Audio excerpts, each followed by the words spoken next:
This is Money, Motivation, and Mike, and I am your host, Michael Wainwright. In charge of all the controls is audio engineer Jason Wright. And hello to you, world. This is the show that will change your life. You can always find us at mx3.vip. Please send us your emails, info@mx3.vip. And don't forget our new and latest, greatest YouTube channel, youtube.com/@mx3 podcast. Please give us your likes and subscribe as well when you're on our YouTube channel. Jason just handed me some updates from this week, and got to think about the fact that yesterday we had 762 listeners. That's an increase over what we've been doing. Our most watched video, Get Over Yourself, episode number 40, the number one video of Money, Motivation, and Mike. How about that, Jason? And our numbers would have been down just a little bit due to the fact that people were attending their Easter festivities here over the last week, and we certainly have no problem with you doing that and paying attention to Jesus Christ our Lord a little bit before you move on to more important things in your life. Not with God, but with your life in general, and getting back to it. Today, something that most of us don't use very often, the mind. We're going to get into the mind here in a minute, because your mind is your biggest asset that you will ever have. It's the biggest asset you'll ever own.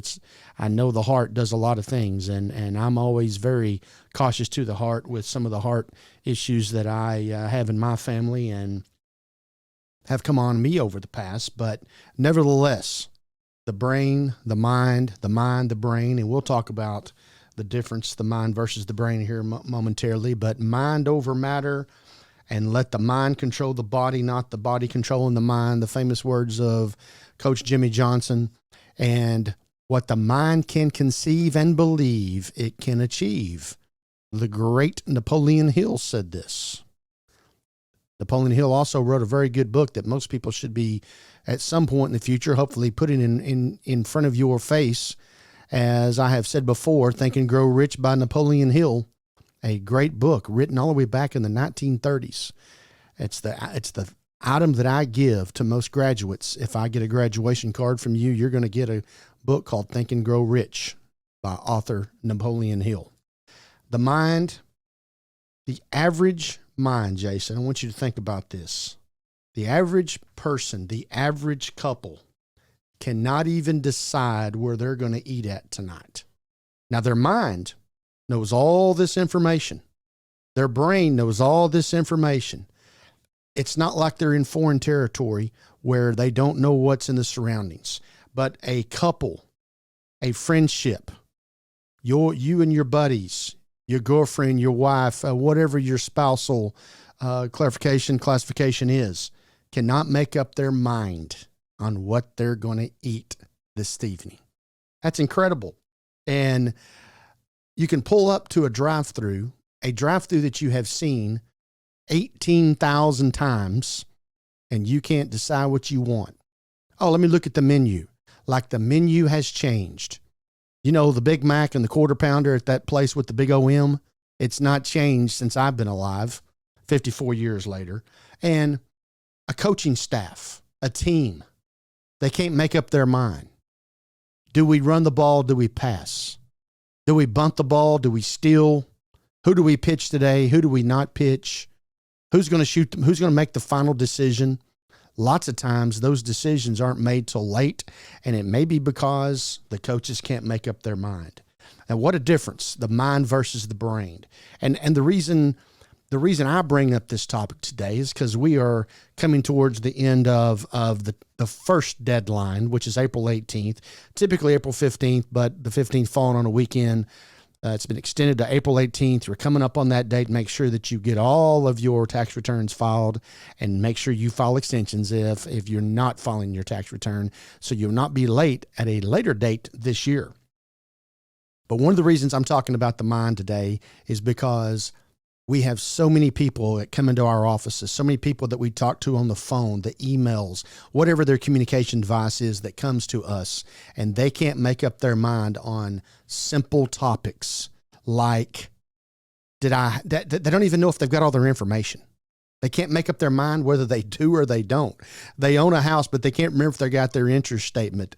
They can't remember if they made contributions. It's simple stuff like that we can't even decide in our minds is this my year to claim the child, or is it the ex's year to claim the child? They can't figure that out.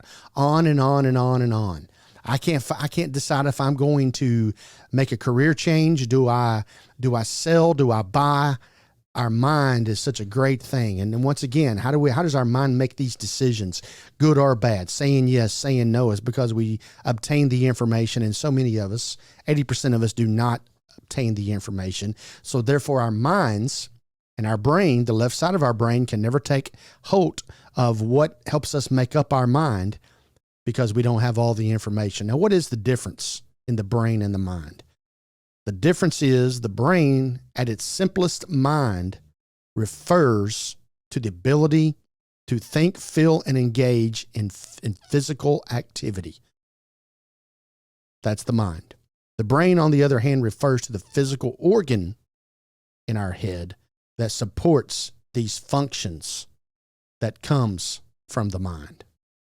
Something as simple as that. As you already knew, they go hand in hand. And a few other things here that I have looked up. And of course, here's the one I always enjoy giving you, the Webster's Dictionary of the topic that we were discussing on a particular episode. And here's the dictionary version of the mind: the element of a person that enables them to be aware of the world and their experiences, to think and to feel, to facilitate the consciousness and thought. As the thought ran through his or her mind, she came to the conclusion. His keen mind. Those are the noun versions of it. The verb versions are be distressed, annoyed, or worried. I don't mind the rain. We need the rain. Regard as important. Feel concern about.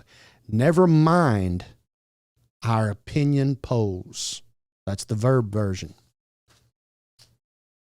The mind also, definition: to be attentive and aware, to become concerned, to care, to pay attention is your mind.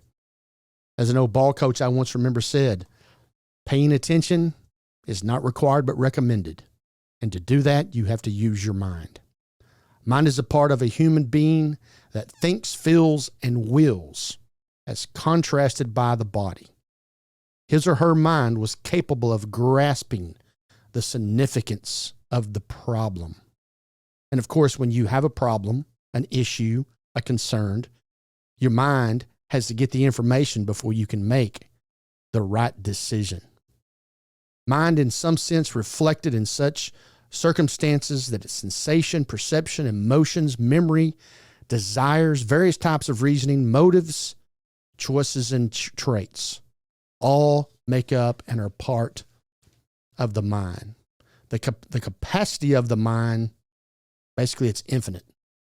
Probably no one has ever used all of their brain and their mind to get 100% capacity. As a matter of fact, I always use the 80-20 rule, but at the end of life, 90% of us have not used more than 10% of our brain and our mind.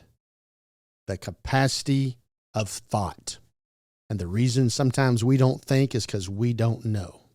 Now, obviously the mind is a very important thing, and some of the things that I have struggled with, and maybe you have too, is the mental health, which is the mind. And one way to think about mental health is by looking at how effectively and successfully a person functions. Feeling capable and competent, being able to handle normal levels of stress, maintaining satisfying relationships, and leading an independent life are all part of the mind. And being able to bounce back or recover from difficult situations and all signs of mental health. How many people do you know, and how many people do you see? How many people do you have in your life that has something happen to them and their mind goes negative? It goes in a different direction. It focuses on all the negativity and all the bad things that have happened to them over the course of the last week, instead of getting into that mind and using all the positive things that you know to recover and move on. That's what mental health and the mind does. And then your mental health can obviously take you into a deep, dark place if you continue to have deep, dark thoughts. So the mental health of the mind and thinking, there's a couple of different things that go along with the mental health and the mind. Thought is mental act that allows humans to make sense of things in the world, such as thinking. Thinking is sometimes described as a higher function. And to analyze thinking, the thinking processes, is just a part of your philosophy. Memory, on the other hand, is the ability to preserve, retain, and recall knowledge, information, and experiences. And there you go. When you gain this information, it goes into the memory bank. And one of the ways that you continue to remember things is repetition and going over and over and over again. And when you do these things, your memory will then take hold. It's just like tying your shoes. It's a natural act that you do on a regular basis. It's because your memory remembers how to tie that shoe. Now, as we get older, maybe our fingers break down. Maybe we can't bend over. There's other reasons why sometimes you can't tie your shoes, but the mind and the memory probably aren't two of them. Also in the mind is your imagination. It's the activity of generating and evoking novel situations, images, ideas. They're all part of using your mind. If you can't imagine it, see, so many people dream. And as I have said before, dreams are a very difficult thing to deal with, because dreaming doesn't get you the end of the day. Your imagination will get you there. That's why you have to use your imagination, which is a part of your mind, and your imagination will allow your mind to develop as you gather the information and you store it away, which goes back to the memory. See, the thinking and the memory and the imagination all comes down to something that happens in the mind on a regular basis, which is you being conscious. It's an aspect of the mind generally thought to comprise quality such as subjectivity and the ability to perceive the relationships between oneself and everything else that goes on in the environment, whether it's your family or your friends, your next door neighbors, the grass out on the curb or up to the curb, the car, all of the things that go on in your life that make up one's environment comes down to you being conscious so that you can absorb these things through your mind. As I'm trying to point out to you with our mind conversation here, the mind is it. It has to be utilized. It makes so many other things so much. You got to have it to be able to function and to be able to work. And you know, when you pull your resources together and you have your information and it goes into your mind, then that develops your mindset. And our mindset is a big part of what gets us from the day or through the day, however you want to look at it. And our mindset could be bad, and it's going to be a bad day. It's going to be an ugly day. Not being able to control my emotions starts with not being able to deal with the things that are going on in my mind.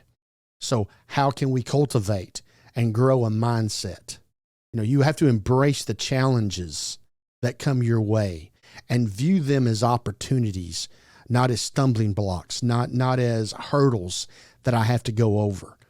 See, there's always going to be molehills to go over. It's just that we choose that, call it a mountain to go over. There's no more mountains in your life. You have to look at it as a little bump in the road, a speed bump in a parking lot. And the same problem, the same challenge, the same opportunity can come along to one person and be a speed bump. And it comes to another person and it's Mount Everest, a mountain that goes above the clouds in the sky. That's called your mindset.